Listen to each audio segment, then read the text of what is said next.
Welcome, everybody. Guten Morgen, selamat sore, good evening.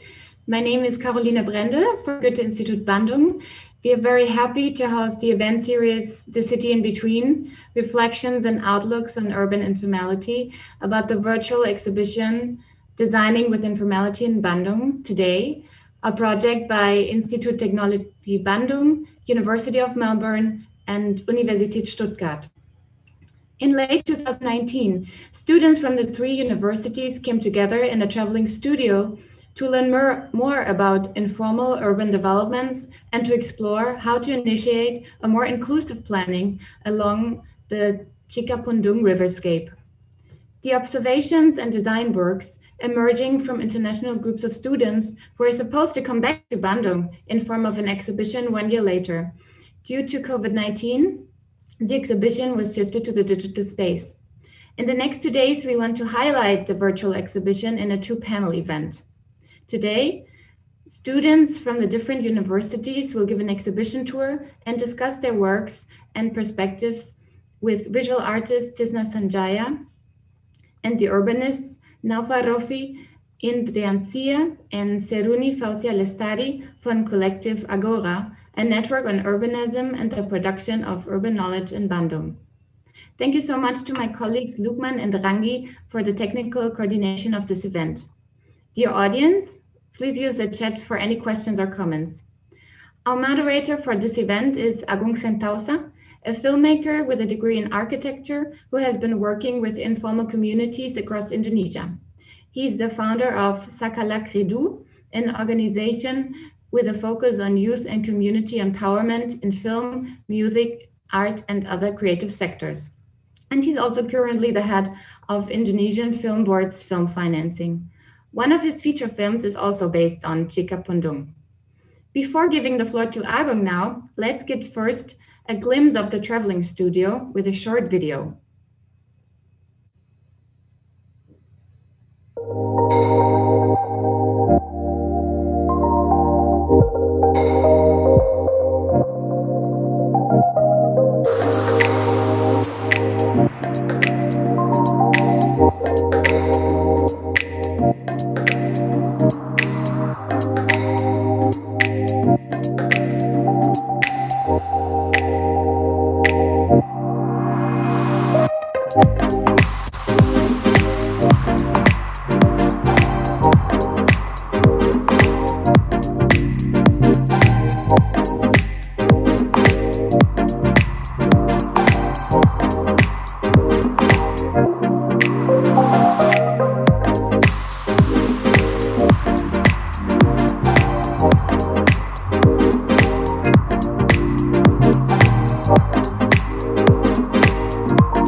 Okay.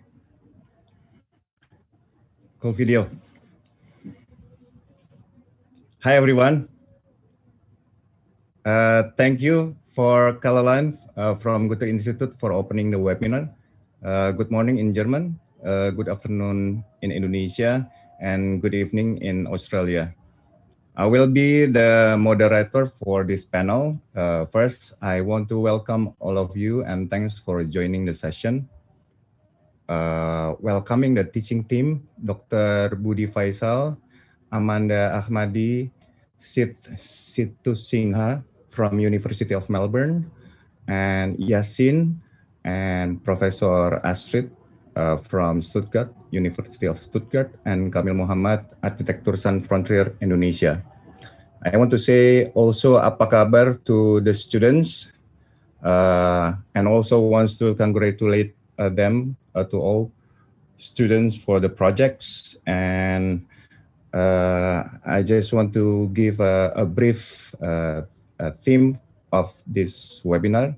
This will be this first panel of two titled Envisioning the In-between City through the lens of art and design. In a joint traveling studio, students from the University of Melbourne, the University of Stuttgart, Germany, and ITB, Indonesia. Actually, in the late 2019, students from the University of Stuttgart, Institut Teknologi Bandung, ITB, and the University of Melbourne came together in the traveling studio, The City in Between, designing with urban informality in Bandung, Indonesia, to learn more about informal urban developments and to explore how to initiate a more inclusive planning along the contested Cikapundung Riverscape, a prominent green urban corridor in the city of Bandung, lined with dense informal settlements. I was there, by the way, with the students and the teaching team also.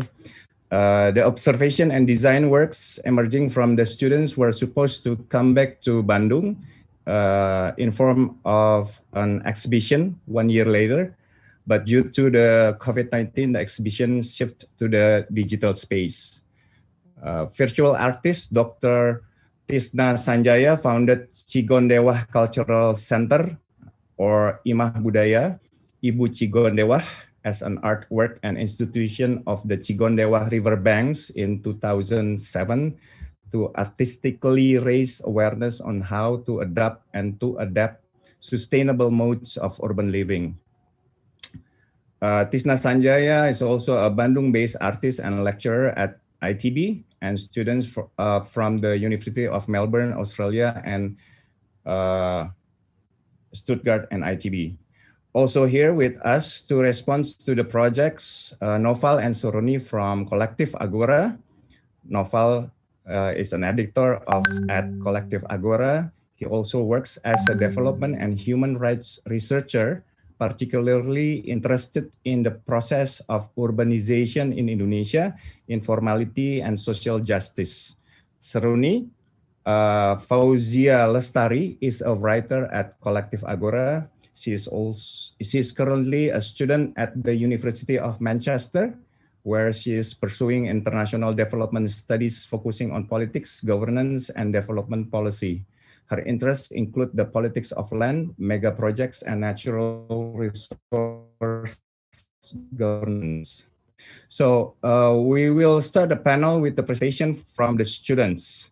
First will be the downstream team, followed by the midstream and the upstream team of the Cikapundung River. Without further ado, please the downstream team to present your project. Before we move to the students, the teaching staff would like to give an overview of the design agenda. And we also going to give an introduction of the focus area along the Cikapundung.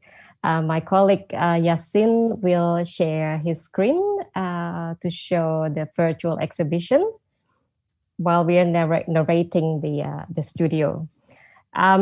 The 2019 studio situates design thinking in the context of contrasting urban condition along the Cikapundung Riverscape, where both formal and informal developments have long coexisted. We chose this site in particular because it is currently very contested, where the urban future of Bandung is currently at stake. This is where urban renewal, gentrification are gaining momentum. At the same time, ecological and social crises are looming due to the overdevelopment of the riverside settlement, the kampung kota, pressured by neighboring commercial development, and also due to the increasingly frequent occurrence of flooding. So this situation basically situate the riverside, the settlement, kampung, the green open space, tourism development, and commercial development seemingly as a competing urban ingredients. And I will hand over to my colleague, Pak Budi Faisal and Pak Asep. Okay. Thank you, Bu Amanda. We selected 3 unique segments of the river as our focused areas. The downstream at the heart of the colonial city center at Braga area, the midstream sandwiched between the Ciamplas commercial corridor and ITB campus, and the upper stream at Teras Cikapundung Cimbuluit area, where land uses are transformed from originally natural water catchment area towards high density residential and educational areas. Pak Asep? The downstream exemplify the birth of Bandung as colonial settlement. Here we see evidence of historical coexistence between colonial urban forms, particularly the most prominent Merdeka building, where the Asia-Africa Conference took place, Braga Shopping Street intermingling with the vernacular urban Kampung Braga along the Cikapundung River. Today, this area is the focus of heritage tourism, with a focus on Bandung's impressive colonial buildings and architectures. In addition, is the Kampung Wisata Braga, newly opened by the mayor in November 2019. However, the ongoing gentrification is threatening the future of the kampung existence. Over to Sid. Nope. The sloping midstream site is located in what was a predominantly colonial Dutch area upriver from the local center. It's characterized by institutional precincts, such as the ITB campus to the east of the Cikapundung River, tree-lined avenues, and large colonial houses. Since independence, much of these has been transformed into commercial facilities, in particular Jalan Ciampelas, that has become one of Bandung's popular strip, with the addition of Qiwalk Mall and the Teras Ciampelas Skywalk. On the other hand, the land along the riverside has been appropriated by kampungs that, over the decades of layered developments, has a sense of permanent settlement. However, this is misleading, and their tenure remains vulnerable as the location is highly desirable and land has very high commercial value. Student projects in this part of the river addresses this tension, attempting to acknowledge and highlight the integrated coexistence, contributions, and positive social spatial qualities of the kampungs through proposed planning and design practices at multiple scales. My colleague Yasin will now introduce the upstream. Yeah. So as we go further north and away from the city center, both the topography and the morphology of the settlements along the river change. The upstream side is embedded in an attractive natural setting with abundant greenery and a stronger connection to the river. For this reason, an ambitious kampung upgrading project was initiated a few years ago, which crystallized into the design of Teras Cikapundung Park in the southern part of the site, as well as the partial relocation and upgrading of the adjacent kampung. However, the ambiguous land property rights, coupled with the weak connection to the city and the unequal distribution of infrastructure and services throughout the kampung, have jeopardized all attempts to truly improve its condition. The kampung is still particularly vulnerable to risks of landslides, fires, and periodic floods.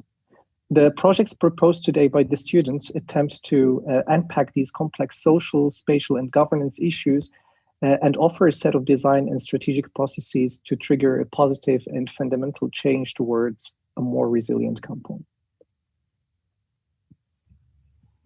Yeah, so the studio addressed the question, how can we actually envision the in-between city?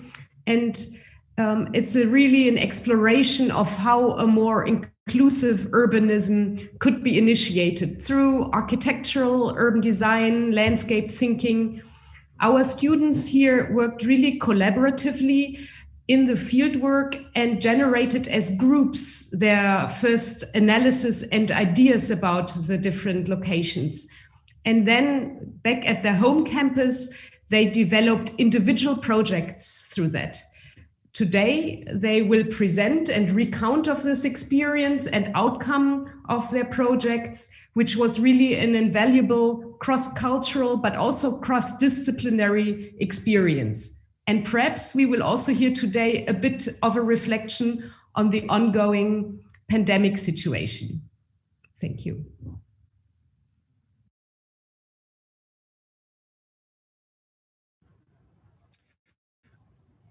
Okay, thanks for the teaching team. Now we proceed to the presentation of the team, and please for the downstream team to present your project.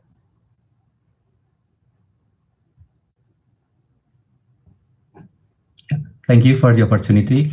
Before we start to share our project, I would like to share our narratives about Kampung Braga, which is located in the lower stream. So Kampung Braga is one of, if not the oldest kampung in Bandung that has existed since the Dutch colonialism.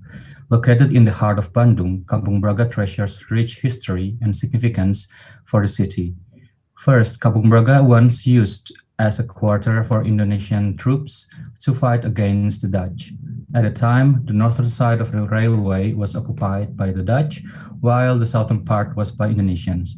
The proximity to the railway and Bandung station made Kampung Braga the perfect spot to become the lookout point. Second, Kampung Braga is traversed by Cikapundung River, one of the natural heritage sites in Bandung. Cikapundung River has been used as a source of water for many people in Bandung. And thirdly, Kampung Braga is located adjacent to Jalan Braga, which is one of the most architecturally preserved areas in Bandung. And Jalan Braga is home to Art Deco heritage buildings, which become one of the most well-known tourist attractions in Bandung. With all the features it has, Kampung Braga is facing ongoing challenges from the surrounding area. As the land is highly investable due to its prime location, the development pressures in the perimeter of the Kampung Braga has been noticeable. High-rise buildings have started to erect, enclosing Kampung Braga from the public side. Most importantly, the current demolition in Kampung Braga exhibits how vulnerable and powerless the kampung and the community are. Next. So we are from the lower stream. My name is Iqbal Adam, and my friend Gianfranco and also Rajvi will present our work. I will be focusing on Bina Braga, a community and space development framework, while Gianfranco will focus on Bina Ruang, an urban design approach, and Rajvi will focus on co-production of Braga. Next.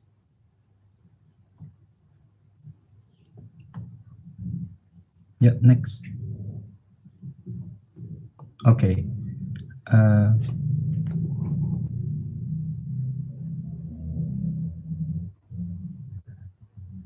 I'm sorry for the technical issue. Okay. Okay.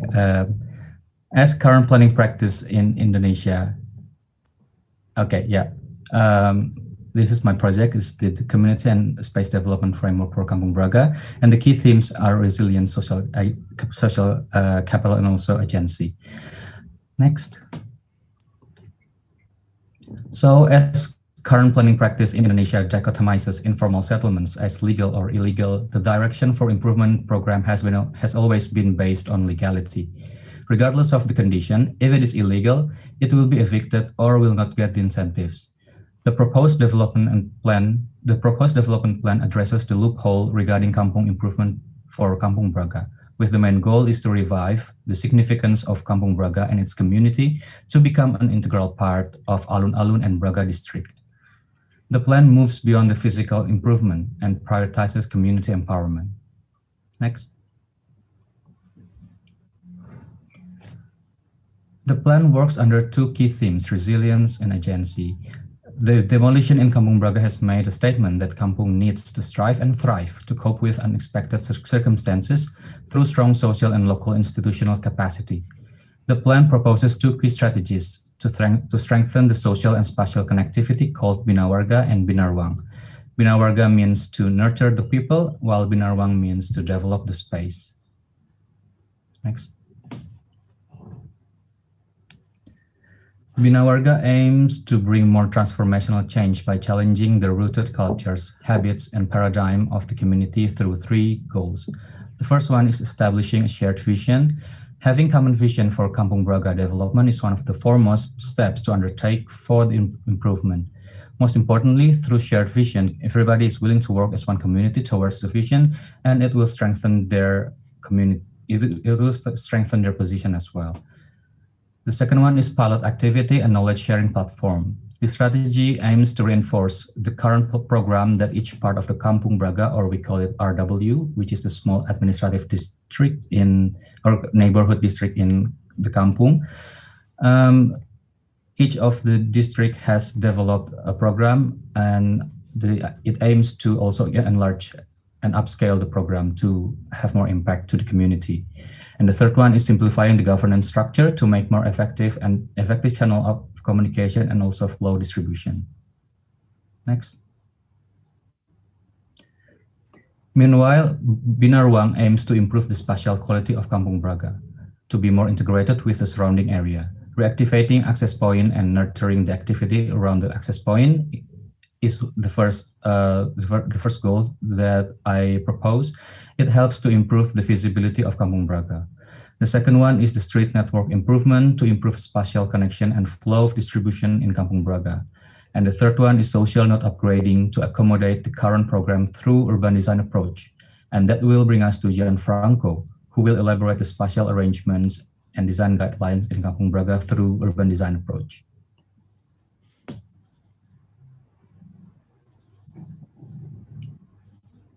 Hello, hi all, this is Gianfranco. I will build on Iqbal's presentation to introduce you to the spatial development framework under the name of Binarwang, Develop the Space.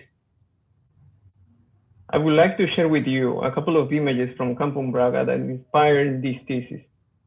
These pictures describe a couple of spaces and situations that represent the value of Kampung community organizations to shape their livelihoods.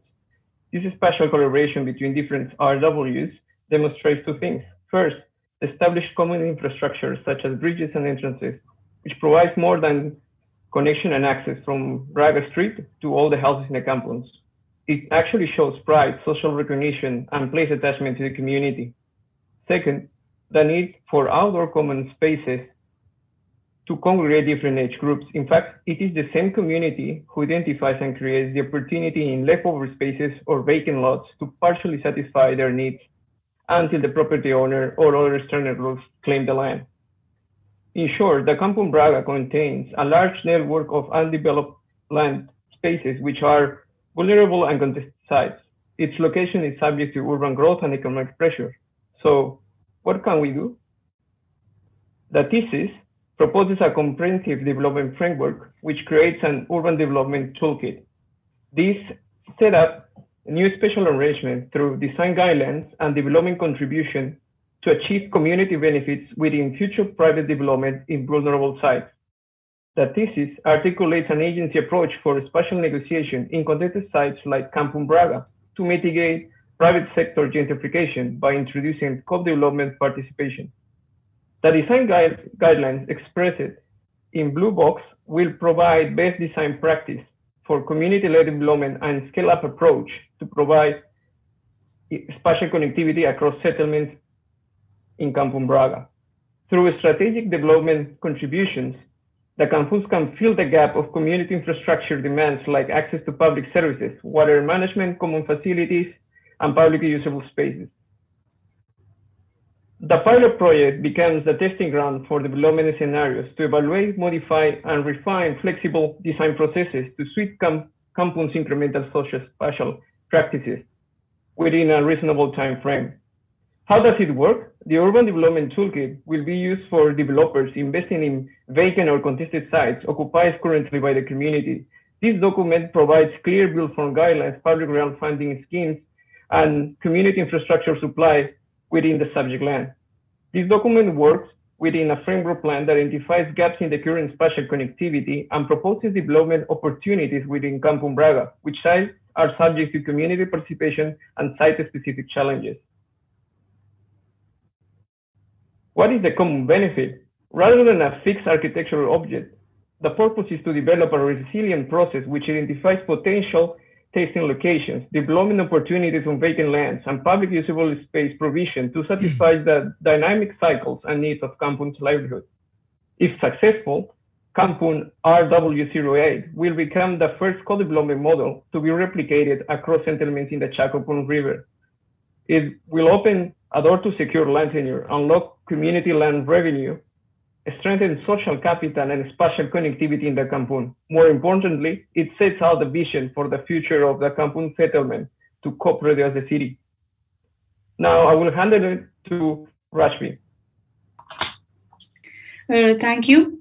Hi, today myself Rajvi, on behalf of my team, gonna talk about the production of Braga. The next few lines will introduce Braga Kampung and the values it holds.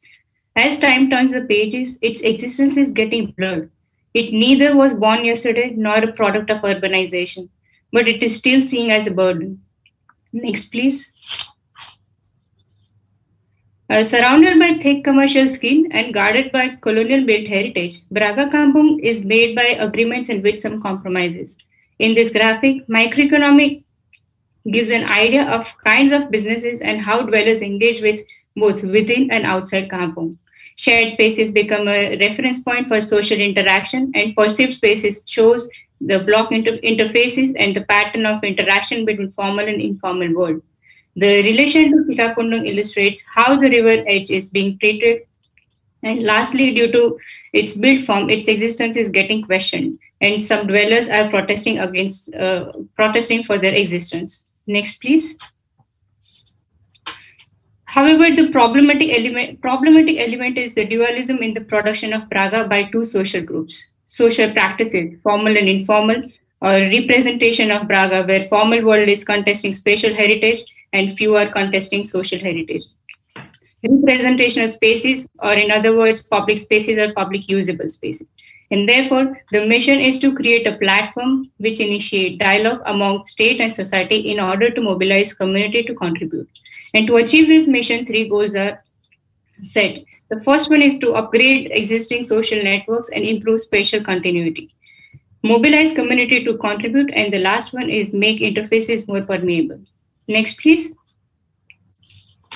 Drawing on these challenges, we have developed 3 strategy interventions. Apandi Alley as commons, a space for negotiation where Kampung dwellers can collaborate with formal world.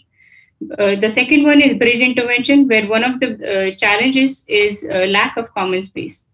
We cannot provide spaces at regular intervals, but provide conditions to use each other's space. So it's a question of great adjustment instead of great design. And the third strategy is permeable peripheries, which enable economic flow and prevent elite captures. Next, please. So we have developed strategic framework for Apandi Alley as it needs some immediate response due to recent evictions. It cannot be given back to Kampung dwellers as it is claimed by an individual. But instead of space for profit, we can imagine a space for negotiations and provide activity that designs space. Therefore, strategy 1 is illustrated in 2 phases, inception phase and perception phase. In inception phase, which open up Apandi to the people, and perception phase initiates a dialogue in order to co-create collective vision and common narrative. The project suggests to create an atmosphere in order to make Apandi as commons. Next, please. So this possible scenario illustrates multifunctional public usable space and temporality in terms of space that extends from domestic to semi-public spaces and shifts community's role from stakeholder to shareholders. At last, this project does not give a product, but it illustrates a way to develop Apandi. and their temporarity will create impulses in process and creates a new perspective towards social heritage and prepares Braga Kampung for upcoming social and economic challenges. Next, please. So therefore, we see Kampung as an organism by consensus through upgrading spatial capacities, which contains collective values of Braga and creates legible community. Thank you.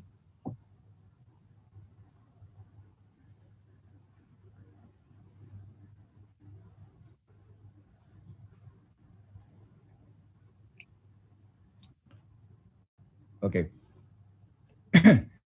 So thank you for the presentation.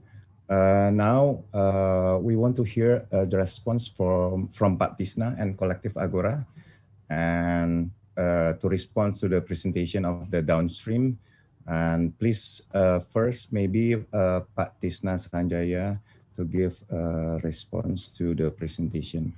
Please Pak Tisna. Terima kasih Pak Agung.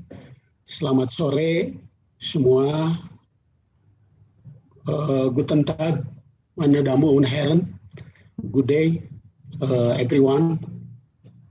Mudah-mudahan semuanya sehat ya. Ini adalah kesempatan yang luar biasa buat saya untuk memberikan komentar atau pendapat ya dari inspirasi para mahasiswa 3 perguruan tinggi, yaitu dari Stuttgart, dari ITB, Bandung, dari Melbourne. If I may quickly translate quickly, Pak Tisna see this as a wonderful opportunity to respond to the students' work. Ya, komentar saya sangat pendek. Pertama, wunderbar, amazing, awesome, luar biasa di tengah pandemi COVID-19 ini karya-karya kalian masih kontekstual. So it's amazing that despite the contrasting situation through the pandemic, all of the ideas are still very much relevant.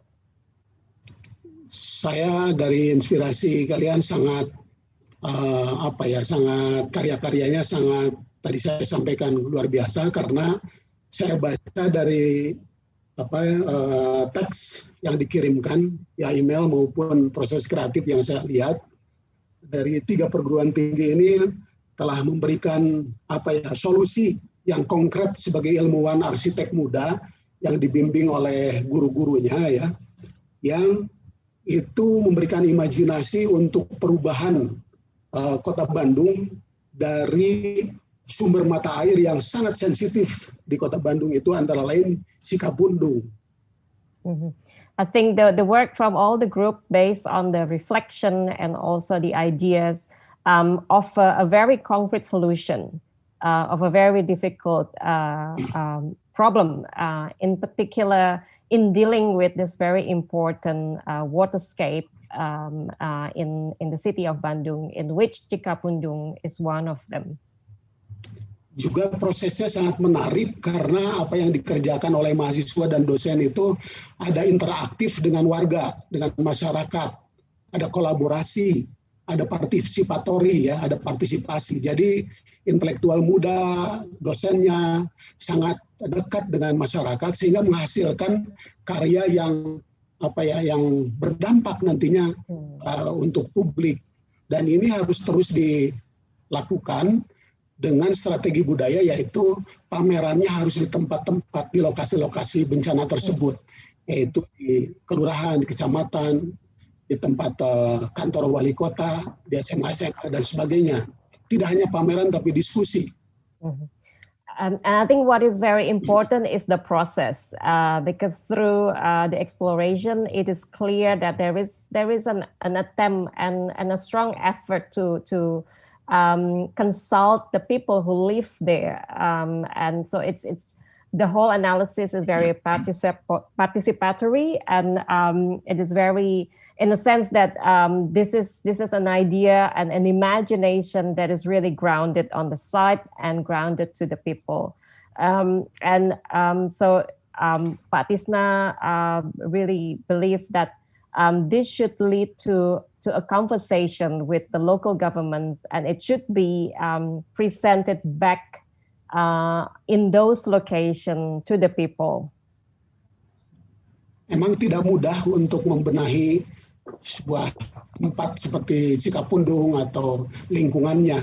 Tapi kalau ada energi dari anak-anak muda seperti ini dan langsung disampaikan, ini memberikan semangat ya, memberikan semangat untuk kehidupan dari sungai yang mengalir penuh racun, energinya kematian. So I think it is a very difficult situation, a problem that will not be easily solved or turn around. But the energy that has been captured and expressed through the work can then inject a new intention, a new vision in hopefully in turning what is now quite a polluted water stream into something that again provide life to the city. Sedikit lagi ya, karena ada teman-teman Agora dan yang lainnya, yuk Bu Amanda, ini karya ini bisa jadi model untuk pemulihan dan sangat kontekstual dengan situasi sekarang pandemi ini. Kenapa begitu? Karena dari kearifan lokali itu sangat relevan dengan situasi di global. Kenapa begitu?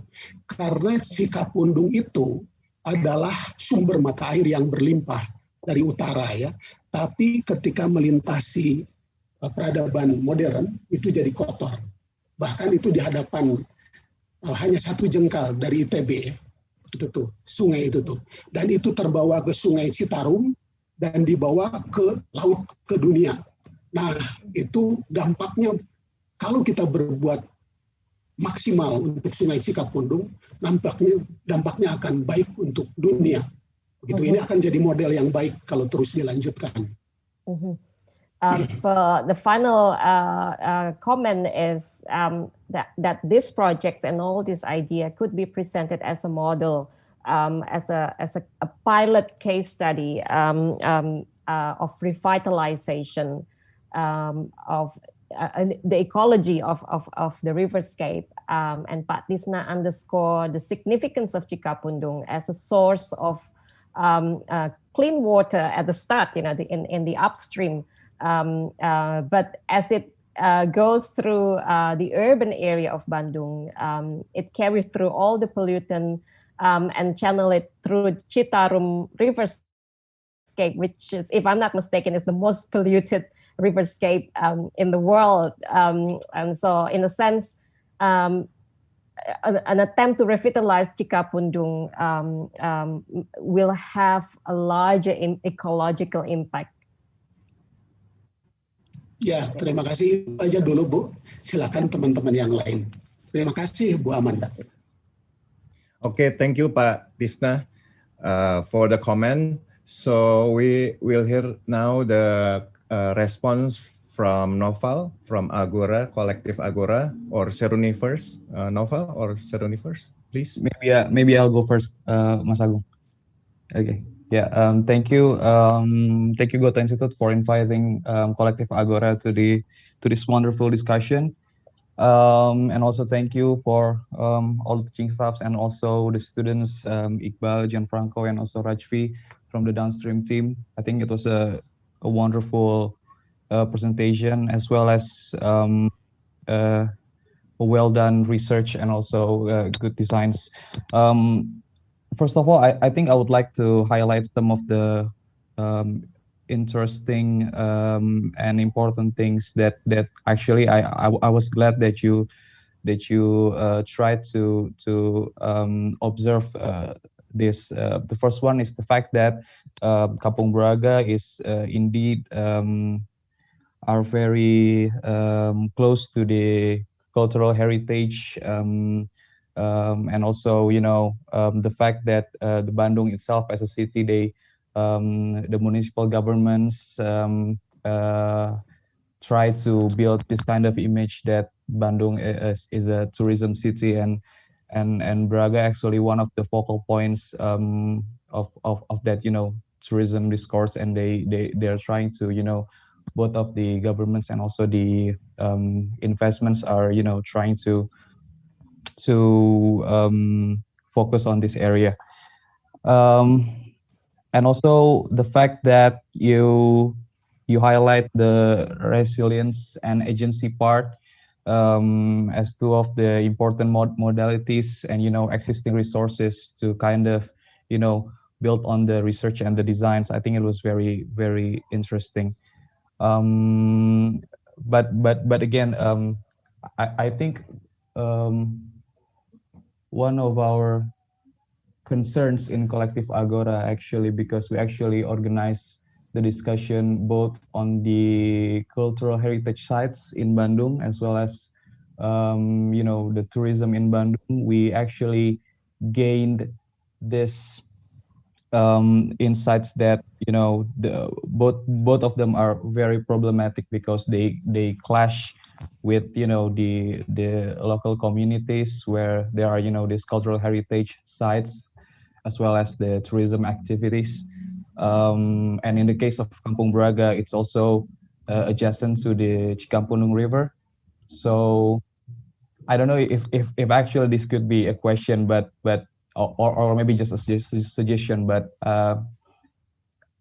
I just wonder how your research results and designs actually address this strong overwhelming current of tourism discourse and also tourism promotion that actually could be could have positive and both negative impacts to the local communities in Kampung Braga.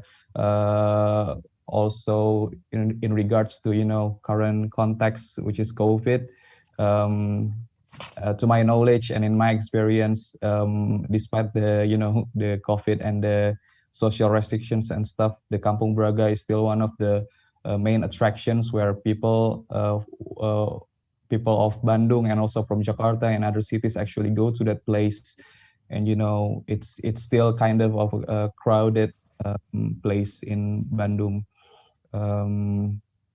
Yeah, I think that's all from me. Maybe Seruni, if you want to add something. Yep. So thank you again for the opportunity. I am really excited to hear from the students. I thought the presentation, it highlighted, I think, two important things, I think. First, about the area of Braga as being a really epitome of like heritage in Bandung, I guess. But I think the colonial roots in Bandung not only is manifested in the Art Deco designs, but also in how the government perceives development in Bandung, not just near the Cikapundung River or near Braga itself, but how the government also claims land and dispossesses at times land that was actually supposed to be for the people, those who actually work the land, but then claim it in the name of public interests or development, that the government has the rights to kind of like post-colonialize the area. And so I think this framework is a really great framework that should not only be applied to areas where it's really a really touristy heritage site, but also in seeing and upscaling interventions on a broader scale, how that post-colonial mindset is actually still very, very relevant in other areas as well. And that's the first point. The second point is that one that I really like to highlight is the fact that throughout the three presentations in Bina Braga, Bina Ruang, and also the co-production of Braga, you were very consistent on pointing out the idea of community, which I think is very, very important because there are actually a lot of communities there. But I think in order to make this very perhaps more sharp in the future, I'm not sure if this is something that you have also dug up in your research last year, but perhaps there might be, I don't know, perhaps there might be different characteristics to that community. There might be people perhaps not only being in gotong royong with one another, but also perhaps those in conflict. And perhaps those are actually the ones that need to be dug up more and to be perhaps facilitated. So not just including communities per se, but who actually are these people in these communities? Are they do the designs cater for communities as a whole, or perhaps more specifically women in these communities, or perhaps elderly people who still work as perhaps tukang beca in the area, or perhaps people who sell in street vendors in alun-alun, perhaps. So perhaps I think you did a really good job in pointing out the co-production of spaces and making the interfaces more permeable to ensure flows and interaction between the formal and informal. But perhaps what you could perhaps add on to that is try to become more specific and include those previously actually excluded between the communities themselves. So that's all for me. Okay, thank you. A great response from Tisna and Collective Agora. We can directly proceed to the next team, the second team, the midstream team. Please to present the project. I'll just share my screen.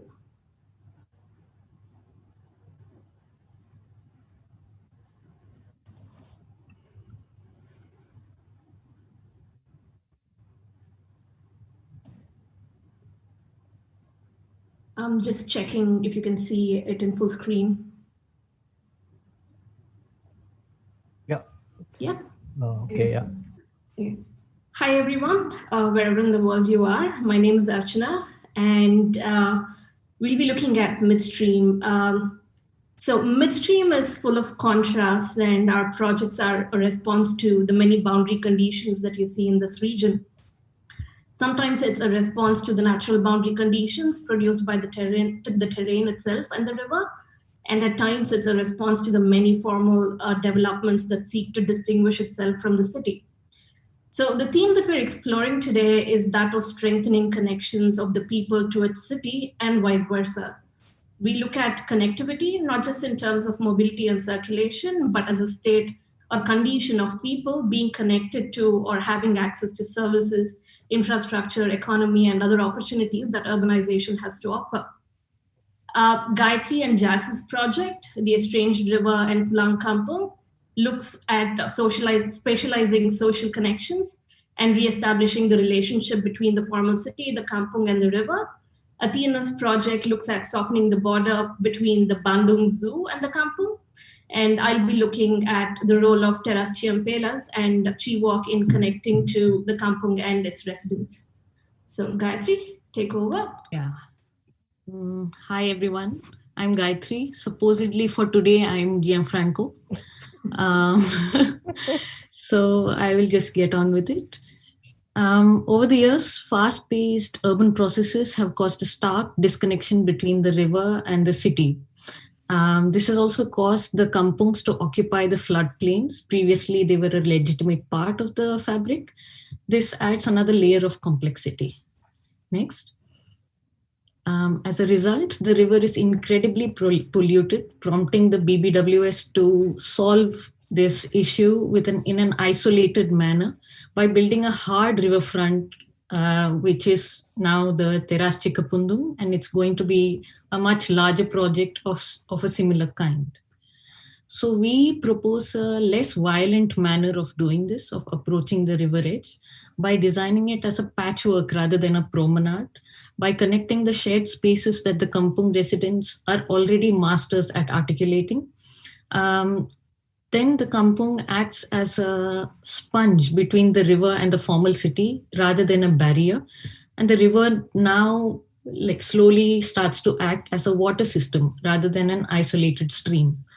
This is expected to establish a visual as well as tangible connection with the river. Yeah. As a first step, this means that this area, actually, we found that there were hardly any existing maps. So it had to be mapped, preferably by the people of your own neighborhood. And to be able to identify a few shared spaces that could be activated and a few terraces from where the river can be seen. Next. Then something like this art installation was to be placed in certain strategic points to spread awareness of the state of the river. As the totem reduces in size, it was supposed to be a measure of the cleanliness of the river. Next. These spaces were to be articulated using the tactics of the kampung dwellers, something that they're already good at, like shops or seats or these fishing clubs that they created on their own by first squatting in the area. Next. So these were articulated in an architectural language by opening fishing cafes or markets or certain other typologies, which we haven't covered here. Next. And finally, holding an open exhibition in these kampung courtyards, where it can be showed, where the progress of this long-term project, perhaps over 20 years, can be showed to the dwellers of the kampung, and the formal city can be invited to take part in this ongoing process. And then in this way, we expect that over a long period of time, this relationship is automatically established, and the river edge evolves into something more active than it is today. Yes, thank you. And now pass it on to Jazz. Hi, yes. So for my bit, I was sort of looking at how Bandung's river edge kampungs have been under a constant threat of eviction, disguised as either urban renewal, environmental protection, or provision of open space. My proposal therefore highlights to aim that the eastern bank of the river, which exists as hobbyist space, seized by kampung residents, can fulfill the government's aims without displacement of established kampungs. The two parts of my proposal include an in-situ upgrade of the existing fishing club and a spatialization of the existing social connection between the kampung and the broader city at the Sabuga. The proposal aims to demonstrate that open space often already exists but is underutilized and therefore does not need to be carved out but can be seized and adapted for new use. The upgrade of the existing fishing club makes it a more permeable public space framed through the current kampung use. It includes a leisure centre and stepped seating that relates to the river and demonstrates the knowledge of the kampung in the use of the river. The second intervention is a set of adaptive street furniture. Taking from ideas of gathering and appropriation of structure viewed through our fieldwork, they encourage exploration through the kampung, but can also be reclaimed by inhabitants for social and commercial use. As well as acting as opportunities for spontaneous seizure of space, they can be used as wayfinding methods, drawing people from the Sabuga towards both the kampung and the river. And they've been designed to harness views, as well as make use of underutilized public space for economic benefits to the kampung. They can also provide opportunities for lounging, as stimulated by existing informal trade, and activation of this river promenade and the consequential increase in visibility hopes to establish the kampung as guardians of the river and the river as a public space for all. This proposal hopes to create a sense of kampung halaman, or birthplace, with the western bank representing the existing residential kampung, while the eastern bank signifies halaman, or the spatial side of home expressed through leisure. And now on to Athena. Hello, everybody. So our team worked on the southern part of midstream, where dense kampung is squeezed between modern urban development, the zoo of the city, and the university campus. Next. This one? Yes. Distinctive characteristic of the area is the presence of high concrete walls around Cihampela shopping mall, a gated community, the zoo, and the university, which isolate the kampungs from the city. One could say that the erection of these walls is the physical manifestation of the social gaps of Bandung. Next.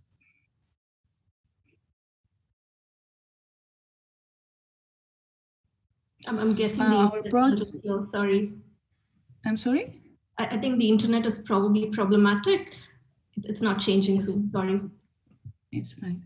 Our project explored the hidden potentialities of the zoo land as a tool capable of forming new connections among the social and physical discontinuities of the area. The Bandung Zoo is a popular green land in direct connection with Cikapundung River and with a kampung that used to offer touristic services to the visitors of the zoo. However, because of the declined visitors movement through the kampung and the tall walls, the zoo looks like more of a barrier between the formal and the informal city. So by working on the interfaces, we tried to soften the borders between the zoo and the kampung, as well as between the river and the city, in order to allow a first level of connectivity of the urban fabric and generate opportunities for social and physical accessibility. The zoo could act as a bridge between the city and the kampung. We consider the access of the river from the zoo at this location a great chance for the city that could capitalize on the attributes and qualities of the local population and transform the river into a meeting place of the settlements, dwellers, and the visitors. Buffer zones of communal land and permeable fences could replace the concrete borders in order to create more space for the kampung community, and in between shops could restore and strengthen the damaged local economy. To conclude, the massive green zoo land can become an asset of inclusivity and connectivity of the formal and the informal parts of Bandung and of the city with the river, if creative solutions redefine its edges in the direction of joined landscapes and shared social realities. Thank you. Okay. So I'm looking at Kampung Kota RW05, which is wedged between Terrace Ciempelas and Ciwok, both seen as symbols of modernity and formal development. The kampung itself, in contrast, suffers from sidelined infrastructure issues as a result of being excluded from the urban development processes that occurs in its immediate neighborhood. Poor quality makeshift housing caters to the urban influx, while the kampung's sanitation connects to an open canal that runs through it, affecting the air quality and exposing kampung residents to the risk of infection. The Ciwok Mall replicates the kampung in its plan, but it has barricaded itself behind a 5-meter high solid wall with a razor blade fence. Air vents spewing spent air and drainage pipes connecting to the canal are the only physical connections between the mall and the kampung. Terrace Ciempelas, an elevated pedestrian walkway, was modeled after the New York's High Line. New York's High Line was a result of a citizens' movement to repurpose an abandoned railway infrastructure. Terrace Ciempelas, however, was a top-down solution to traffic congestion caused perceivably by street vending on Jalan Ciempelas. The transplanted idea, stopgap nature of the approach means traffic congestion persists to this day, and the novelty of Terrace Ciempelas has worn off. The result is that the number of pedestrians using the terrace is now quite low. The terrace also falls short in supporting the livelihood of the kampung residents. Interviews in Kampung RW05 revealed that out of the 192 vendors on the terrace, only a handful are from the kampung. So the critique is that these two imposed developments in its present conditions are lost opportunities in adapting design policies and strategies to have positive impacts on the Kampung Kota and its residents. Some of these lost opportunities that could be implemented through CSR and through community engagement were speculated through the studio. So the first one was adapting the linearity produced by the open canal at the mall and kampung interface. It's exploited for the construction of a shared drainage system. The borderland conditions are dissolved to create a walkway over the canal for use by kampung residents as a place for interactions and encounters. To alleviate the shadow and pollutive conditions produced by the terrace floor is pulled back to introduce light wells. Pedestrians on the terrace are reconnected to stores through footbridges, and the layout on the terrace is reconfigured to accommodate mobile economies from the kampung. So the idea is that the kampung will undergo reconfiguration by adapting mixed-use typologies in terms of warung type houses, which are shop houses in alleyways that connect the terrace to the walkway. So when it comes to new developments, governments and their local bodies display a systemic ignorance in their tendency to give into development agendas. This project begins to unravel the effects of resultant urban spaces on the city's least privileged residents and speculates how some of these opportunities can be reclaimed. Perhaps there is a need for formal mega developments to respond and relate to their context to produce inclusive growth, be it self-imposed or through changes in urban policy. So with that thought, we'll move on to share a snapshot of two other projects from the midstream, Zach and Paddy, who unfortunately are not with us today. So Zach's project looked at inadequacies of planning policy and how it could be addressed by partnering with communities to generate sustainable remedies to policy problems. Whereas Paddy's responses, he worked on the interface between the zoo and the kampung, and his response included rewilding the park and scattering public spaces throughout the park using existing infrastructure and renovation of existing kampung dwellings. Thank you very much for your time and attention, and I'll now pass on to Pak Agung. Okay, thank you for the presentation. And now we next to the response of the Pak Tisna and Collective Agora. Maybe now, please the Novel first or Seruni first from Collective Agora, then Pak Tisna later on. Please, Seruni. Okay, so I'll try to keep this one brief, but first of all, congratulations to Archana, Gayatri, Jasmine, Athena, and also the other person who didn't manage to attend here. But overall, I thought it was a really, really nice research and design that captures the ever-changing dynamics in the Cihampelas and Bandung Zoo area, because it is a really fast-changing area. There's always going to be new cafes every a few months, and there's over-changing students from ITB who live near these areas as well. So I think he did a really good job, particularly with making sure that the designs were very permeable. They catered to the connection between perhaps the kampungs and also the zoo and also the Chiwok area. And it was also a nice touch on framing the development of urban policies from a development modernity kind of paradigm, which was very, very interesting and very comprehensive. But perhaps if I could add a bit more on the communities itself and on for future perhaps implementations. These are very good ideas, but perhaps sensitizing to how these kampungs would actually react to the proposed designs, because at times, because they're always under constant threat of eviction, like Jasmine also mentioned, they were very sensitive, from my experience of walking in Taman Sari area. They were very sensitive to foreigners, and I think partnering with these communities is a good idea, but perhaps being sensitive to perhaps how they might be scared of foreigners, even though they're not in uniform, but perhaps in normal clothes. Sometimes these people in these kampungs were very cautious of new people coming into the area. So perhaps this is just for like further note down the road. Perhaps how the designs could also cater to how communities would respond to new partnerships and down the road. Yeah, so that's all for me. Okay, thank you. Next, Pak Noval. Yeah, thank you. Thank you, Seruni, and also again a great presentation from the midstream team.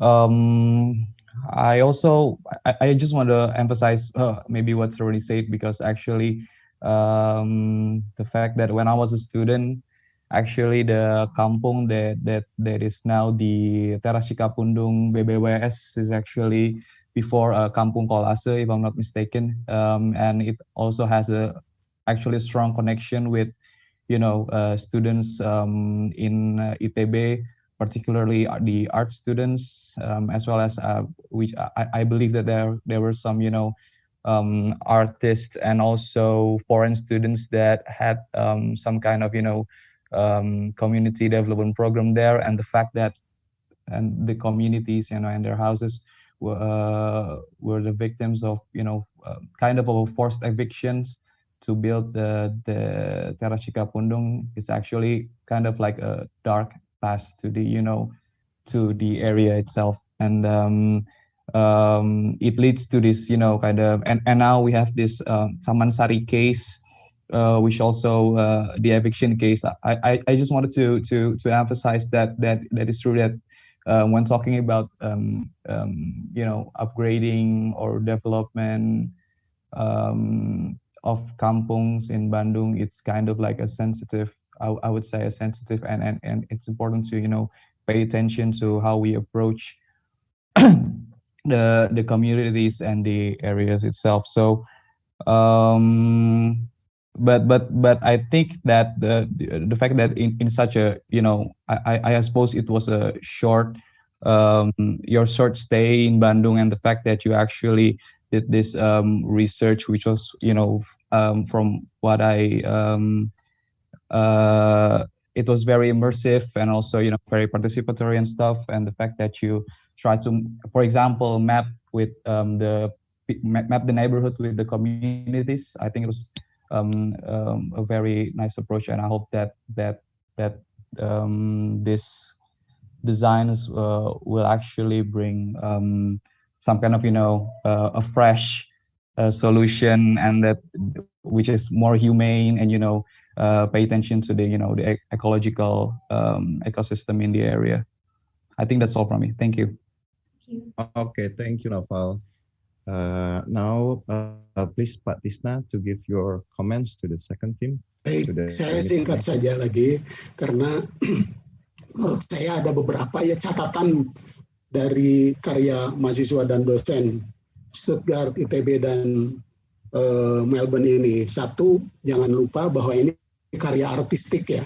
Saya perhatikan karya-karyanya, sketsa-sketsanya, gambar-gambarnya dari mahasiswa ini secara imajiner, bentuk, tekstur, komposisi maupun temanya itu sangat artistik dan juga puitis beberapa bentuknya itu.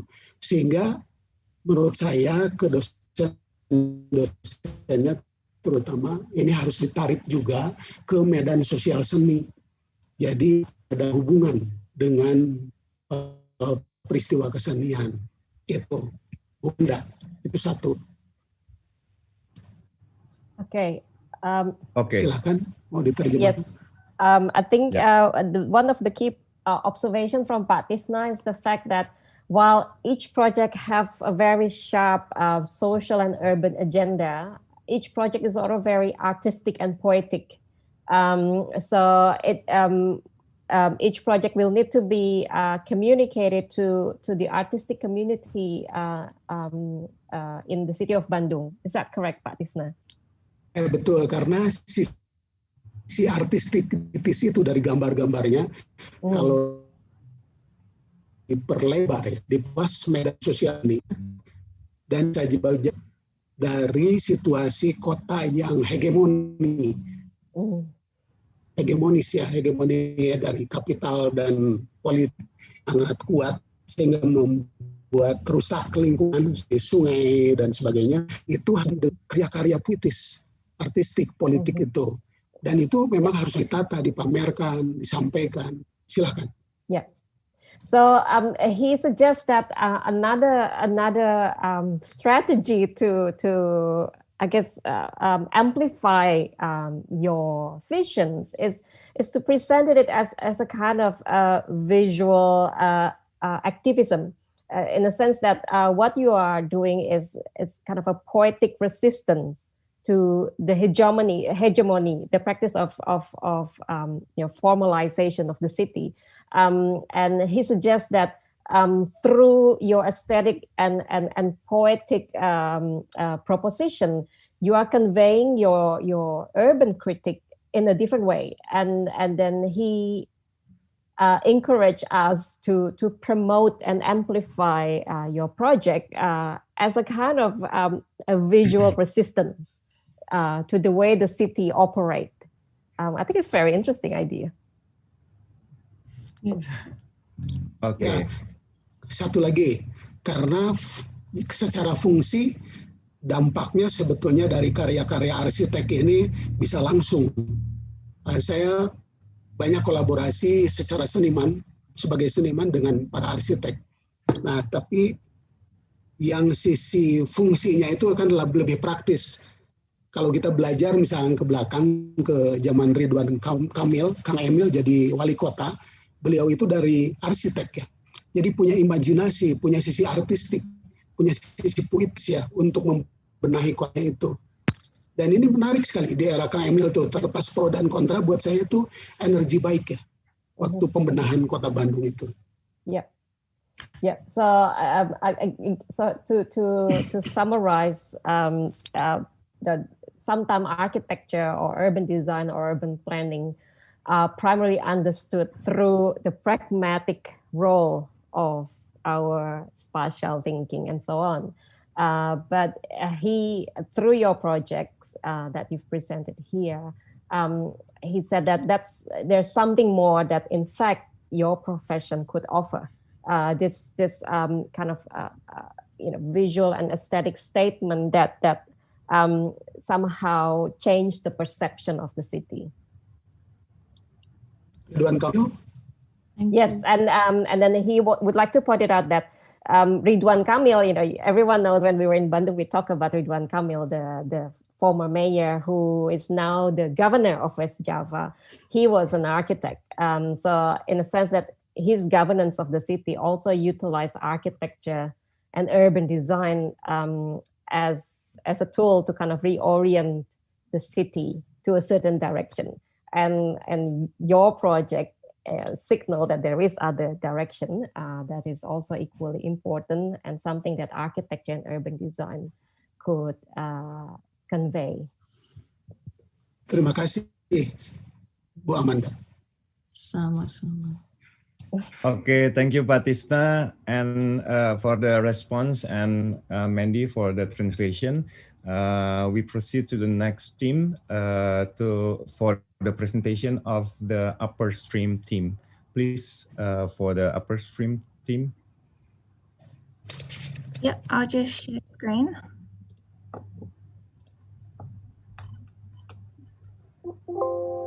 Can everyone see that? Menarik ini drawing ini. Yeah. Yeah. Aji, did you want to start?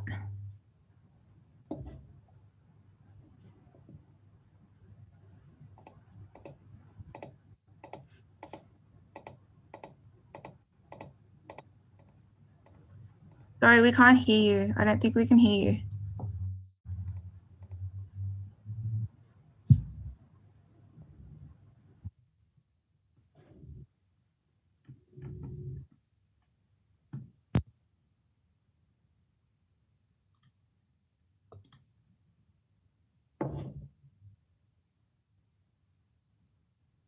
Aji, are you talking?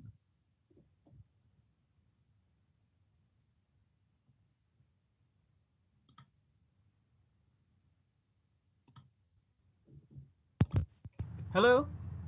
Yeah, Yep. now we can. Oh, finally. Okay. Sorry. Okay. All right. Okay, we are from the upstream group. I'm Al-Fajri, Alexandra, Chinmay, and Yvonne.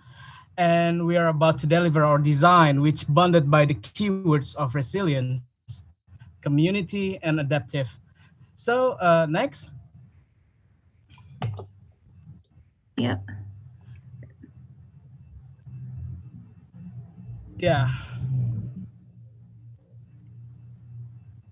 It's quite slow. Yeah. So the upstream area has a very distinctive natural site inventory compared to the other part of the whole Cikapundung River.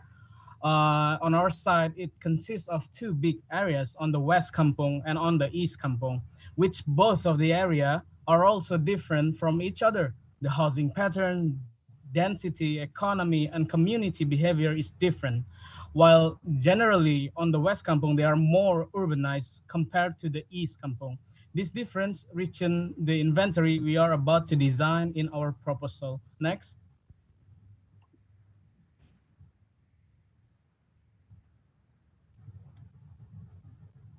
So as you can see, this picture on the left is represent the West Kampung, and on the right represent the East Kampung. So you can really see the difference between one on the left is more urbanized and the other one is still very, very generic, like how kampung usually looks like in Indonesia. Okay, next, I think it's Yvonne and Ali. Yeah, so the 4 kampung communities which live alongside the river and the surrounding greater middle part of the upper classes bound the informal kampung communities. The green landscape provides opportunities for future tourism within the area. However, the issues and challenges which surround this is that the majority of the kampung land is owned by ITB currently. So their control causes the residents concern as they live on the land, and it puts them under pressure from eviction and demolition of their homes for future mainstream tourism purposes.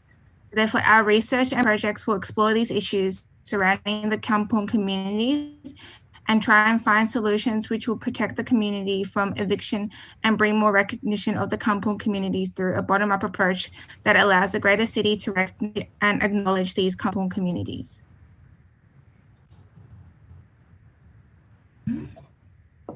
So next, drawing observations were undertaken. Yvonne, just so you know, we're not quite at that slide yet. Okay. Yeah. So on the next slide, yes, drawing observations were undertaken by James Robertson, who's a student who can't be here with us tonight, but these drawings aim to understand the current conditions and housing typologies present within the kampungs. These sketches are a story depicting the structure and materiality that can be found within the community and highlights the creative and innovative building typologies present within each kampung. Has it changed to the next slide? Yes. Okay, perfect. So the first project is by me and Ali, which recognizes that the communities within the upstream has come to a standstill, and their efforts to save their homes are unsure of how they can progress further. So the design speculates that the next phases for Kampung Menteus, which is our site, focuses in particular on using an open space located between the kampung and bring formal communities to provide a platform in a form of a community market for kampung residents to ultimately give them a voice in outcome of their future within the area. This next project is by Gemma Border, who's another student that couldn't be with us tonight. She designed a series of multifunctional and adaptable design interventions sited at key points of urban access across the upstream area. Each design scheme stems from community conversations and is then formulated by recognizing the unique strengths and opportunities within each locality, creating responsive design solutions which facilitate the existing uses of each community space. Each of these projects aim to bring the local kampung community and Greater Bandung together to highlight the importance of the kampung residents within the greater city. And now I'll pass on to Cheetah, who will be presenting on tenure within the kampung communities. Thank you, Yvonne. As stated before, the characteristics of the kampungs, you can find a visible difference on the west side and the east side of the river. Although the kampung is present on both sides, it differs greatly in the manner and conditions of life of the inhabitants. On the east side, which is the right side, there is lack of basic services such as regulated water supply and sewage management, and poor accessibility to the formal part of the Bandung city due to its very steep topography. And on the west side, which is the left side, living conditions are much better. The organization among the community is strong and more government investments are evident. Hence, the main focus of our research has been on finding the cause of such differences.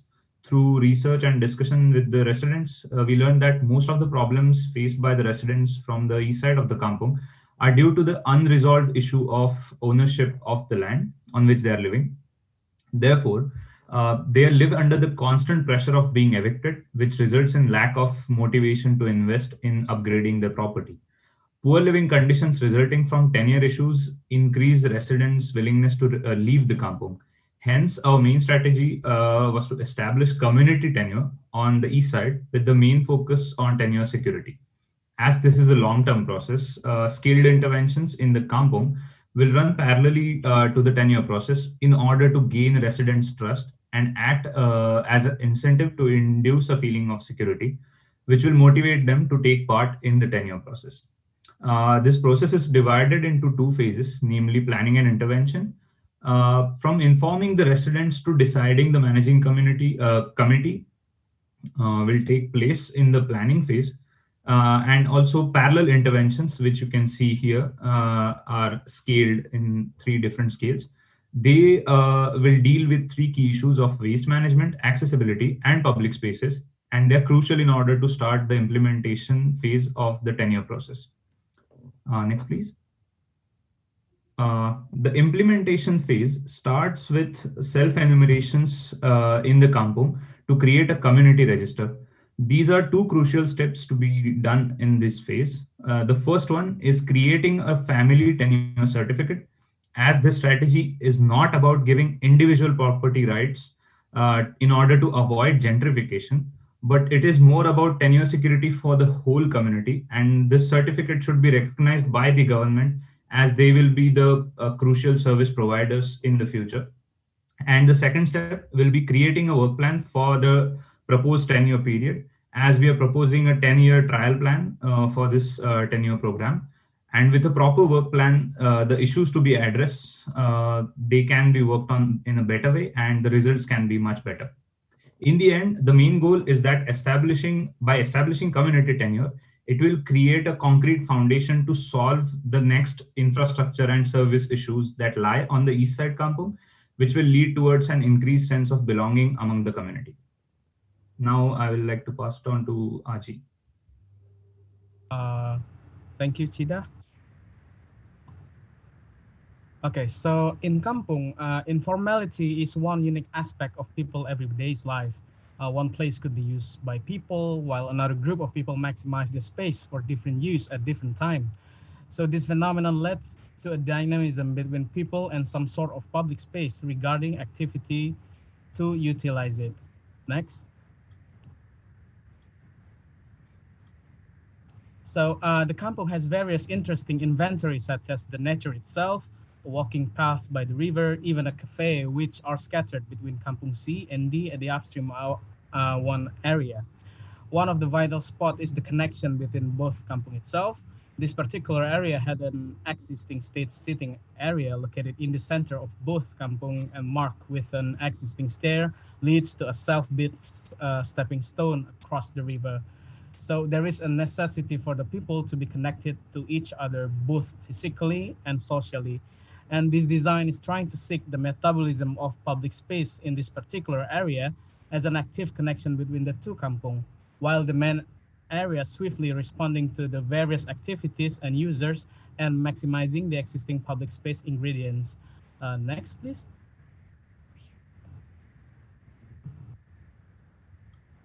So a central wooden deck is a natural ground which accommodates various communal activity for people in Kampung C and D, supported by an uplifted existing sitting area facing unextended stages. So there is also floating bridges as a strong supporting connection between the 2 areas of the kampung. And the broader vision of the project is the more visitor from outside the kampung to visit and become a regular thing happen, with many to offer from the local people, both economically and socially. And this is the overall section of the new connection. And then to sum up, Ali. Yes, so the kampungs present within the upstream area are long-standing established communities who want to be recognized by the greater Bandung residents and attract visitors from Indonesia and around the world. However, they often lack the resources and stability to confidently push the ideas of their community further. To create a more resilient community, we need to invest in the people and spaces of these kampungs to help give them a voice, cementing their place within Bandung. Each strategy and design shown today highlights what is possible when engaging with kampung residents, demonstrating their desire to be heard by the rest of the city. We need to unveil the potential of the kampung, not hide it, showing that they can provide unique and diverse spaces that will positively contribute to the city's urban fabric. Thank you.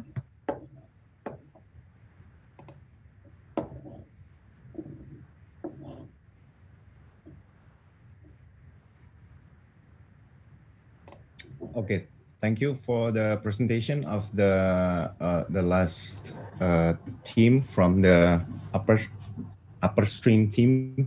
Now we proceed to the response from Pak Tisna Sanjaya. Please responding to the presentation. Saya mau bertanya saja kepada Al-Fajri, Yvonne, Alexander, dan Shin Mayer tentang resilience and ability ini, ketangguhan dan abilitas. Tadi kan kalian sudah membuat riset melalui ilmu arsitek, sebagai arsitek dengan cara-cara arsitektur seperti itu. Nah, dari proses itu tuh kamu punya imajinasi akan seperti apa, dan sebetulnya tantangan yang paling sulit itu apa untuk menjadikan imajinasi tentang yang tadi kalian presentasikan itu jadi kenyataan yang ideal. Silakan.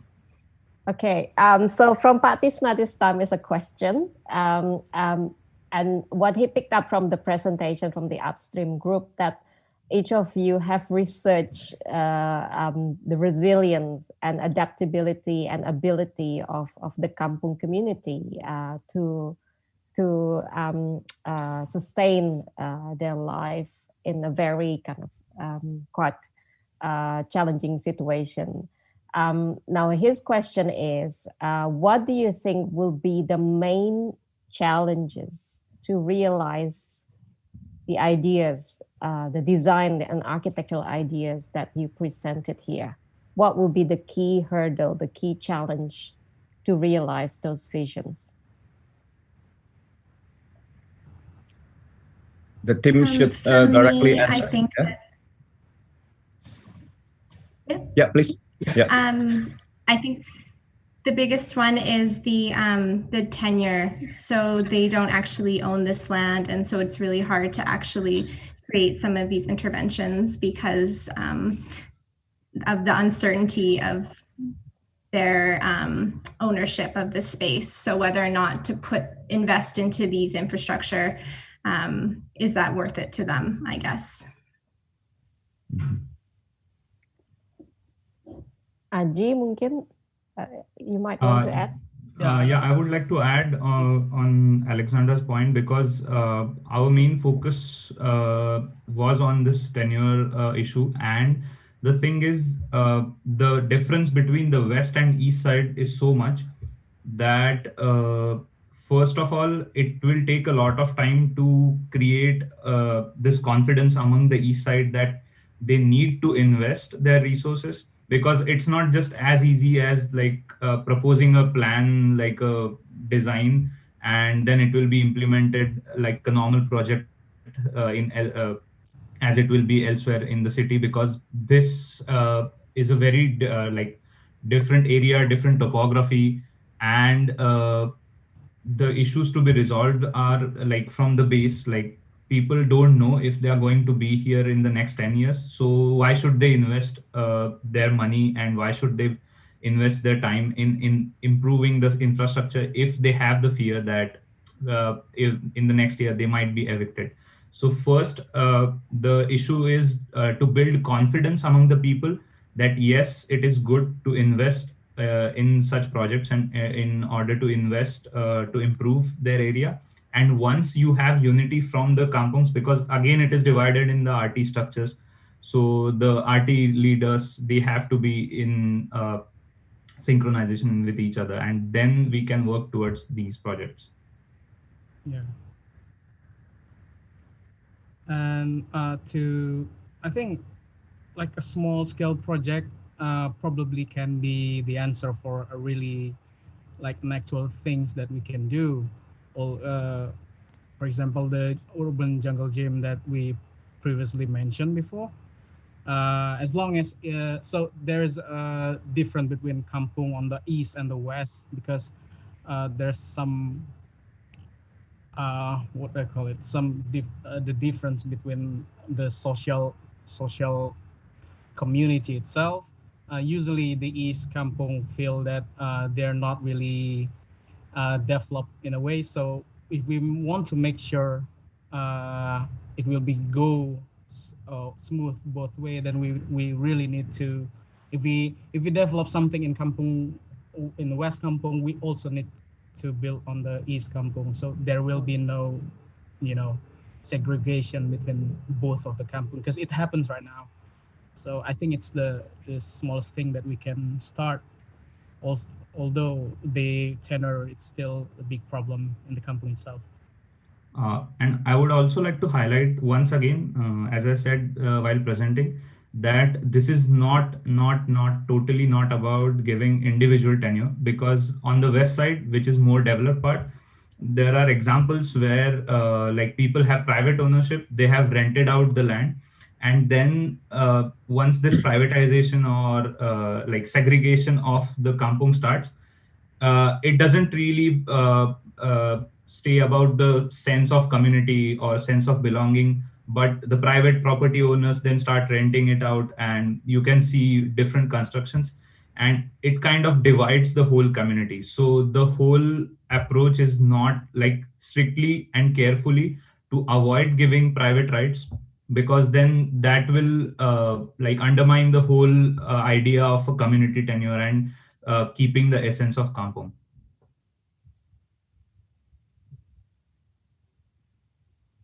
Okay, another response from the Tisna. Ivon belum ya, Ivon itu belum. Ivan. Another response, questions or answer? Yeah. I just wanted to add on to what Arji and Cheetah and Ali said, that like the whole idea of, the situations up in the upstream area is that, to deal with these issues, that we have to start from a bottom-up approach, from like a small-scale approach, that, you can't start from these huge projects, that like, you have to analyze these kind of key issues and then build on them to find solutions. And like working with the community, working with like the surrounding communities as well, to develop like these ideas, to have like more foundational projects that will actually feed in the long run, rather than like, these small temporary ones that might work, might not work. So, yeah. Oke, boleh saya komentar sedikit ya, Pak Agung?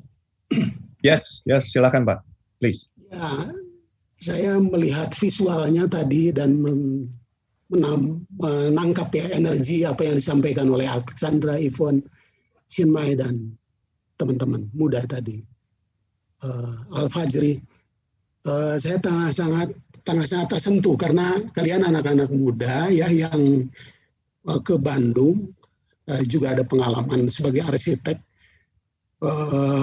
sebagai ilmuwan muda itu tidak berpikirnya untuk diri sendiri sih itu tuh, tapi untuk banyak orang gitu, untuk lingkungan, untuk kebaikan, untuk pemulihan, untuk keasrian alam, untuk kemanusiaan.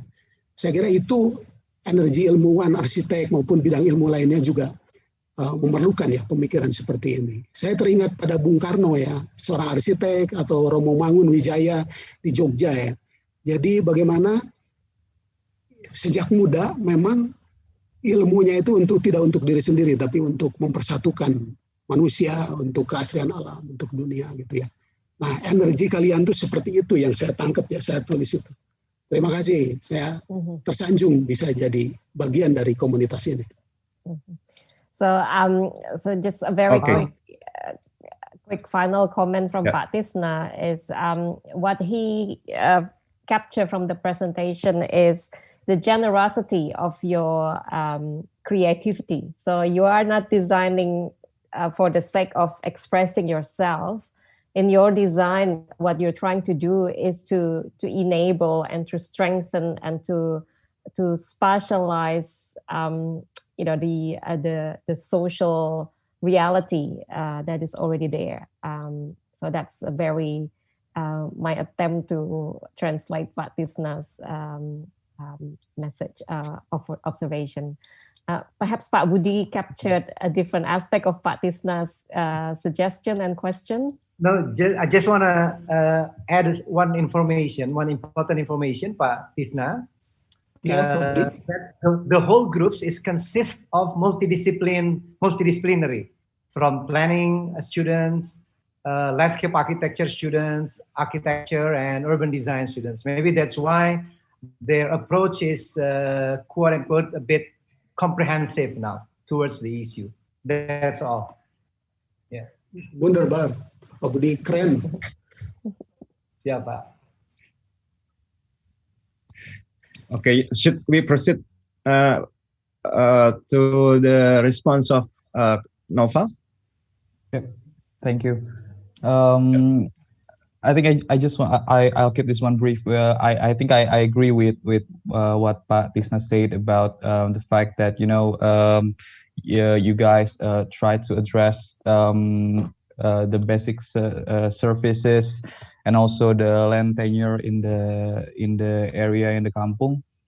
I think I mean, compared to maybe the midstream and the downstream theme, the fact that maybe in the upstream there are not so much diverse activities, commercial activities going on, that but despite that, the threats of eviction and the fact that most of the land are owned by ITB, and then you guys try to address that. I think that's a very good alternative approach compared to maybe the others that focus on the designs.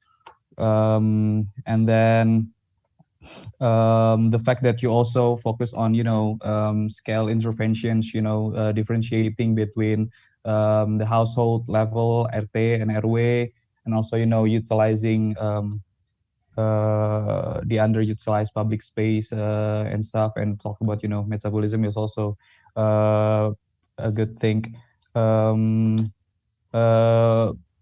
think I don't have any comment, but oh yeah, one thing. Despite all of that, I think that's all very wonderful. But the fact that the upstream team, what your designs are, what your interventions are, will affect the midstream, the dynamics in the midstream and also the downstream. I kind of I think you guys, maybe if I can suggest, add a little bit more than that, the imagination that maybe this and that will affect the whole Cikapundung stream dynamics. I think that's all from me. Maybe Suroni, you can add a little bit something about the land tenure or something else. Actually, Noval stole my point about how interventions on the upper stream could actually have detrimental effects elsewhere, perhaps not in the upper stream itself, or not perhaps in Bandung, but perhaps even way down the stream.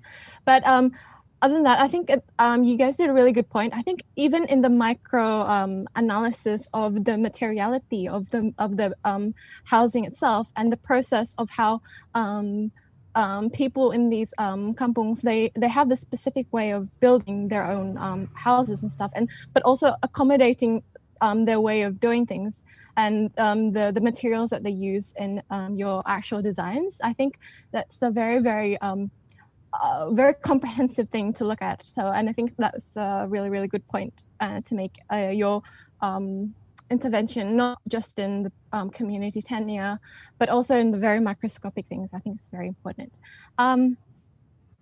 But also, I think you also addressed the idea of tourism. I think I'd just like to highlight this a bit, if I could add a bit of pressure to this group is how tourism in the area could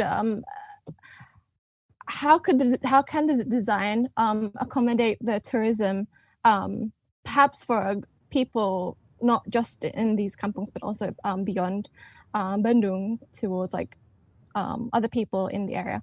But perhaps I don't know, perhaps this is caveat with tourism, how on the one end it could give economic opportunities and bridge between the West and the East, but perhaps there's also this fine line of not making sure that it becomes too exposed, I guess, into the sense that it can hamper access and economic opportunities between the West and East itself. So perhaps, I don't know where the fine line is, but I think that could be a consideration for future interventions to come. Thank you.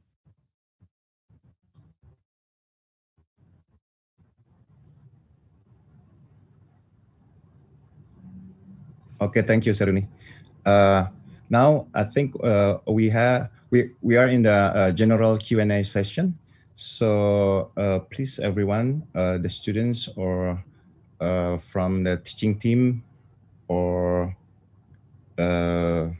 from whoever wants to ask or answer or give a response to the three projects that already present by the three team.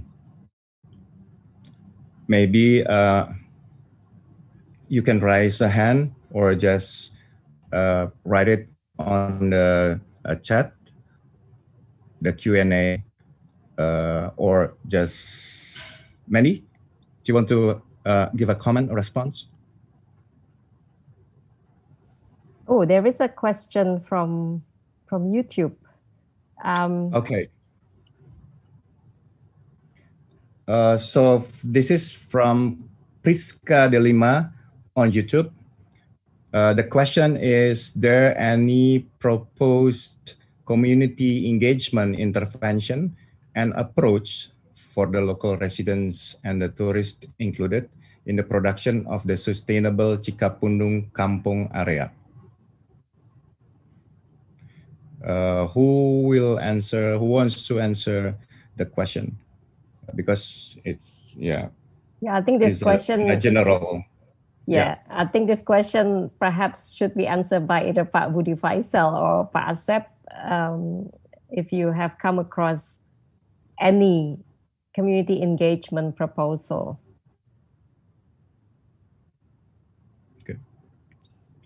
Okay. If we see from all the three teams, there is, to some extent, there is an initiative of community engagement. The way they approach the community, the way they talk to the community, to community leaders, I think is the first step of the community engagement. Of course, with a very limited time, I think this course is more or less only 2 weeks. So I think the real community engagement, as we know, I think we cannot do it within a very small weeks, very limited time. But the initiations of community engagement, participatory approach is there. Mary, you would like to add some more, please? No, maybe Astrid and Yasin would have an observation as well.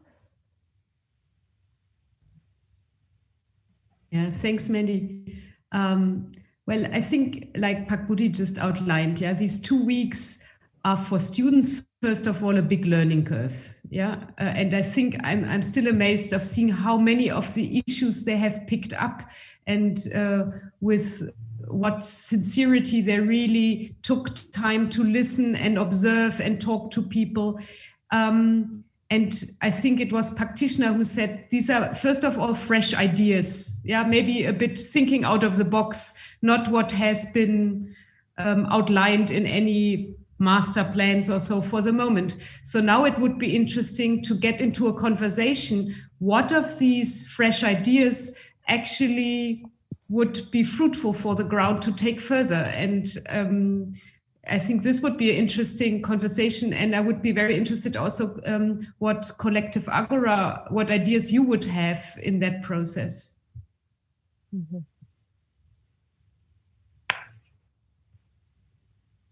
Okay.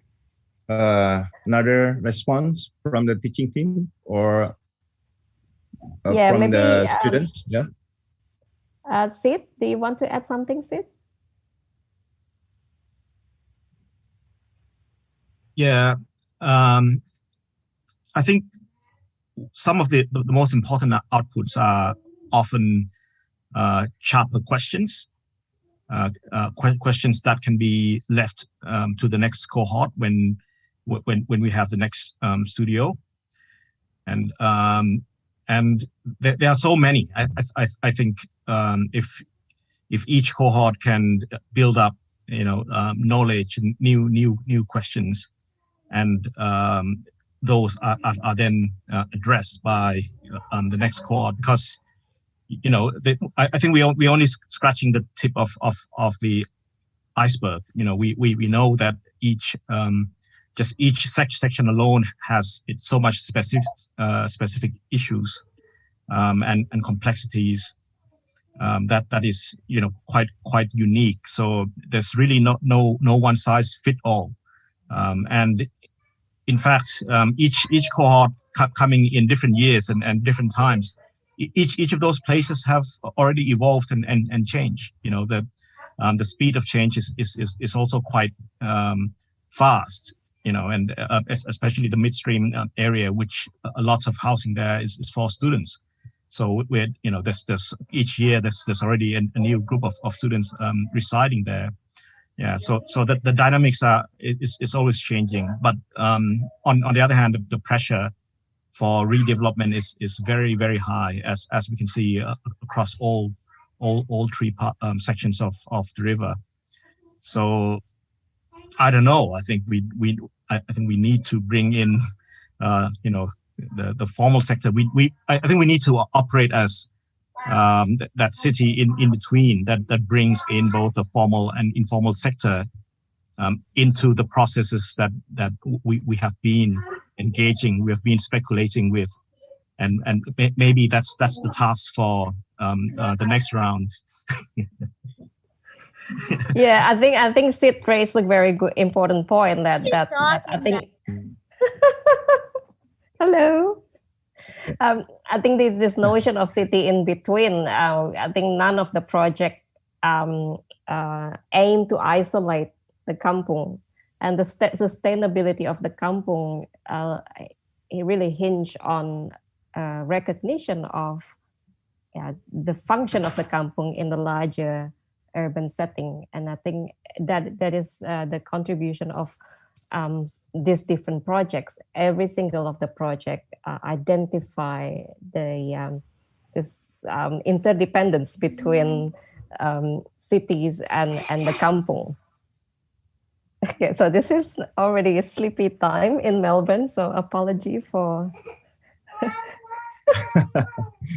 It's okay, Mandy. Yeah. So another, yeah.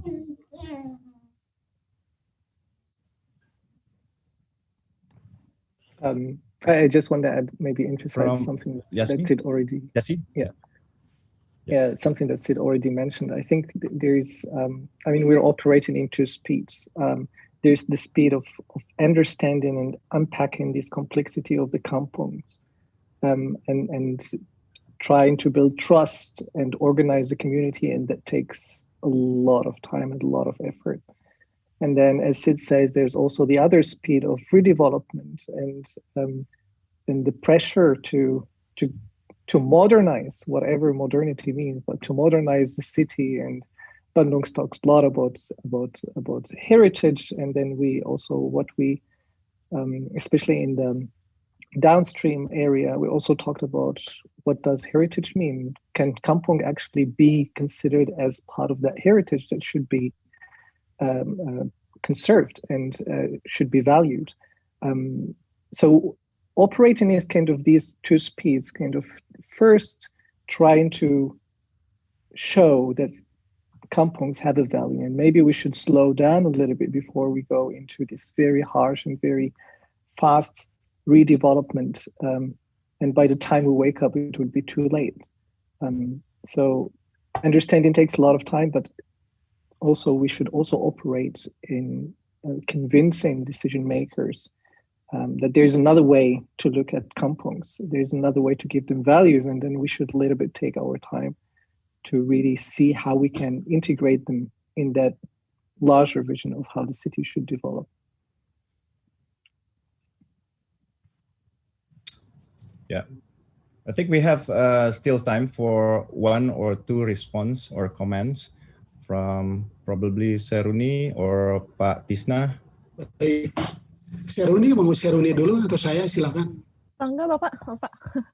Ya, makasih Seruni. Saya kira saya dengar dari Profesor Astrid tadi ya, bahwa ini 2 minggu. Itu luar biasa ya, 2 minggu tapi bisa membuat karya yang menurut saya imajinatif. Saya juga sering membawa mahasiswa-mahasiswa saya atau komunitas-komunitas seniman ke tempat lain yang baru sama sekali. Untuk istilahnya dalam seni itu artis in resident, dan bare hand, tangan kosong, tidak membawa alat-alat, tidak membawa ide dan sebagainya. Datang ke satu tempat, di sana apa yang bisa kita lakukan di gunung atau di pantai atau diundang, misalnya saya pernah di Guangzhou Biennale atau di Venice Biennale. Kadang-kadang si kuratornya itu memberikan tour ke saya, tidak boleh bawa ide, tidak boleh bawa alat-alat, datang aja ke sana. Nah disitulah menarik sekali. Selama 2 minggu itu kita bekerja, berkarya ya. Kreativitas muncul dari sisi yang tidak mudah, tidak gampang.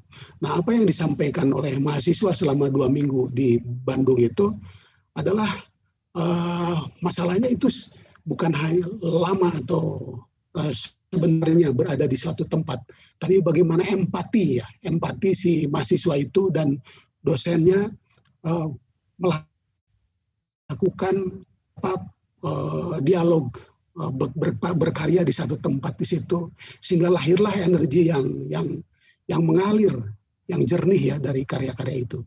Saya tidak melihat bahwa ini waktu yang sangat sedikit, tapi yang saya lihat, saya banyak dapat gitu, banyak mendapatkan dari anak-anak muda ini bagaimana mereka intensitas empati pada sebuah kota di mana saya tinggal di Bandung ini. Terima kasih, ini inspirasi yang luar biasa. Okay, so I'll try to translate. Pak Tisna was really impressed that all of these ideas emerged out of only a 2 weeks period of field work, and he compared it with the experience of artists in residence that he himself has experience or facilitate for some of his students, where you are situated in a different place for 2 weeks and you have to respond bare hand. But he, I guess from everyone's experience, what he can read from the whole process and the quality and the specificity of the project emerging from the studio is the empathy that each of the students clearly have during those 2 weeks period of exploring Bandung. And this empathy make possible this very intense dialogue with place, and how you are able to really identify this urgent condition, this very characteristic of Bandung, a city where Pak Tisna live and works. So again, he congratulates students for showing that empathy and really commitment to understand the place within that short period of time. Okay, thank you, Pak Tisna, for the response. And Seruni, please.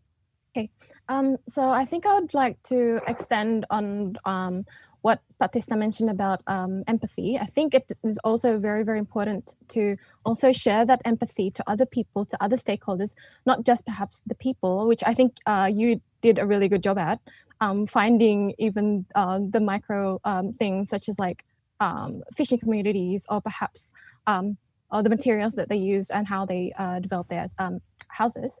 But also, perhaps it is also important to get other people, other people, the other students that perhaps in ITB, these students live and also go to campus very, very near to these locations, but perhaps not a lot of these people, these students know about what is actually happening in these urban kampungs. So I think getting just a lot more people from different backgrounds to talk about this issue in the form of these webinars to disseminate research and designs, but also to like Sid mentioned about taking the formal as well. So perhaps taking in incrementally layers of city governments, or perhaps even first in kecamatan or sub-districts, and then going up to other formal layers. So I think that could be like for future to come. Perhaps Naufal? Yes, thank you, Saroni. Yeah, I also would like to, also extend the arguments that have been said regarding, maybe Yasin pointed out that, there's these two different speeds that are going on in Bandung. But I'd like to point out that, indeed, there is a contested identity, and also, the fact that people often celebrate Bandung as a site of, as a melting pot, as this kind of a place that could spark innovations and youth culture and stuff. And then the fact that also the municipal government support this, but it often neglects the the realities in places like kampungs in Bandungs. Or maybe they kind of, in some cases, they try to,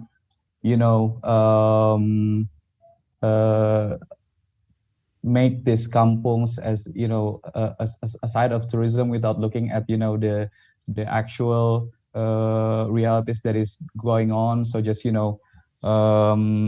try to relabel kampungs, just, kampungs, the knitting kampung in Binong Jati, or, the sablon kampungs in Suci and stuff, and but it often meets with also failures, because indeed there are some kind of problems in the situation, and I think we can take this kind of discussions kind of upward and more like a macro level, and talking about like this regulations and development discourses, or maybe we can also focus on as maybe present this back to the kampung communities. And also I just like to throw this out there, that maybe Collective Agora maybe in the future could also help with kind of setting up, organizing these kind of discussions maybe to a wider audiences, or maybe to kind of like bridge this kind of is actually interesting approach, this designs approach that are actually are less discussed in with the people in Bandung. I think that's all from me. Thank you. Okay, thank you Naufal and Saruni and Tisna of the response and the teaching team. I think we have only 2 minutes or 3 minutes time for our first panel. And I just want to a bit summarize, not summarize, but only a keyword pointed out keywords. First, I want to congratulate the students for the projects, and also all the panelists and the teaching team. And this is like Astrid said, that this is a very big learning curve for the students, and it's only 2 weeks short time within the ultra complex situation. but the key point then that already response by Pak Tisna and Naufal and also Seruni is about the participatory inclusivity and also about the aesthetic, poetic, and the collaboration within the artistic community, and also about the grounded design. Pak Tisna said about the culturally strategic and the need, the urgent to present back to the people, to the government also. Seruni also and some of the team set highlights also about the security issues and a safer environment and eco-sensitive design and the urgency of the sustainability of the kampung with building the trust of the people of the kampung. And I just, before I handed this to Caroline to close the panel, I just want to quote from Pak Tisna that it's great to have the empathy, the needs to create the dialogue and the energy and the spirit for the betterment of the environment and the society. I think that's the important thing, and we are all agree.